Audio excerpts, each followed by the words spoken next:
You just won. Maybe you got the promotion. Maybe you finished the project. Maybe you finally received the recognition you've been working for years to earn. People are clapping. They are telling you how impressed they are. They are looking at you with admiration. And in that exact moment, you feel a cold, sickening drop in your stomach. You aren't happy. You are terrified.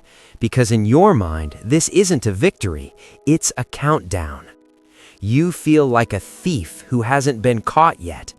You look at the people praising you and you think, if they only knew, if they saw the real me, the lazy, confused, messy person behind this desk, they would take it all back. This is the psychological weight of the imposter. Most people tell you to just believe in yourself or look at the evidence of your success. But that advice feels hollow because it doesn't address the real problem. The problem isn't that you lack evidence, it's that you have a secret. Tonight, we're going to look at your imposter syndrome through the eyes of the man who mapped the darkest corners of the human soul, Carl Jung. We're going to find out why the more you succeed, the more you feel like a fraud, and why the cure isn't more confidence, but more darkness. Carl Jung believed that we aren't just one person. We are a collection of selves held together by a fragile center. He observed that as we move through the world, we are forced to build a persona, a mask that we wear to fit into society, to be professional, to be loved. But there is a tax for wearing that mask, and the tax is paid in anxiety. When the gap between who the world thinks you are and who you feel you are becomes too wide, the imposter is born. It's not a lack of skill, it's a failure of integration. In this episode, we're going to explore the architecture of your hidden self. We're going to talk about the persona you've spent your life building and the shadow you've spent your life hiding.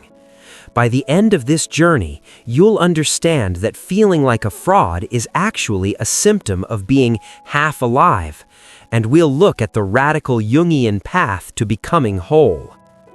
Jung wrote in 2 essays on analytical psychology, "The persona is a complicated system of relations between individual consciousness and society, a kind of mask designed on one hand to make a definite impression upon others, and on the other to conceal the true nature of the individual." Think of your persona as your official biography. It's the version of you on LinkedIn. It's the version of you that is polite at dinner parties. It's the version of you that has it all together. The persona is necessary. You can't walk around being your raw, unfiltered self all the time. Society would collapse. But the danger starts when you begin to identify with the mask.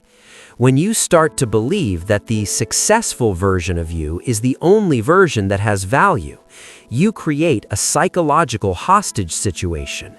You become a prisoner to your own reputation. Every time someone praises your mask, a part of your soul recoils. Why? Because you know the mask isn't the whole truth.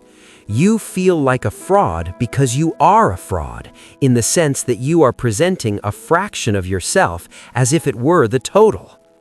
The anxiety of the imposter is simply the fear that the mask will slip. It's the constant, exhausting vigilance of keeping the real you locked in the basement while the successful you performs on stage. But who is that person in the basement? That is what Jung called the shadow. If the light is the light we show the world, the shadow is everything that the light leaves behind. The shadow is made up of all the parts of yourself that you were told by your parents, your teachers, or your culture were unacceptable. It's your anger, your laziness, your sexual impulses, and your petty jealousies. But it's also your unexpressed creativity and your raw ambition. Jung's most terrifying insight was that the more perfect your persona becomes, the darker and more powerful your shadow grows. Think about it like this.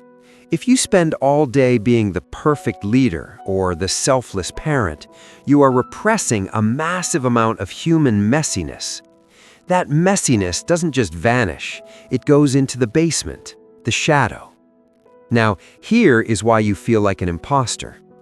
You look at other successful people and you see their personas. You see their polished speeches, their clean offices, and their confident smiles. But when you look at yourself, you see your shadow. You see your messy bedroom, your doubts, your unprofessional thoughts, and your moments of exhaustion. You are comparing your internal basement to everyone else's external living room. The anxiety of the imposter is the fear that the shadow will break through the floorboards. You feel like a fraud because you think that to be successful or good, you must eliminate the shadow. You are trying to be a creature of pure light. But a person without a shadow isn't a saint, they are a ghost. As Jung famously said, "I would rather be whole than good." When you try to be good by hiding your shadow, you become a fraud by definition. You are presenting a curated lie. The only way to stop feeling like an imposter is to stop trying to be good and start trying to be whole. So, how do we fix this? How do we stop the anxiety of being found out? The modern self-help answer is to work on your confidence. They tell you to repeat affirmations like, "I am worthy," in the mirror. But Jung would say that's just painting the mask a brighter color. It doesn't solve the problem in the basement. The Jungian path to ending imposter syndrome is called individuation, and it starts with a process called shadow work. It means intentionally opening the basement door. Here are 3 ways to shift from a mask-driven life to a shadow-integrated life. 1. Confess the fraudulence to yourself.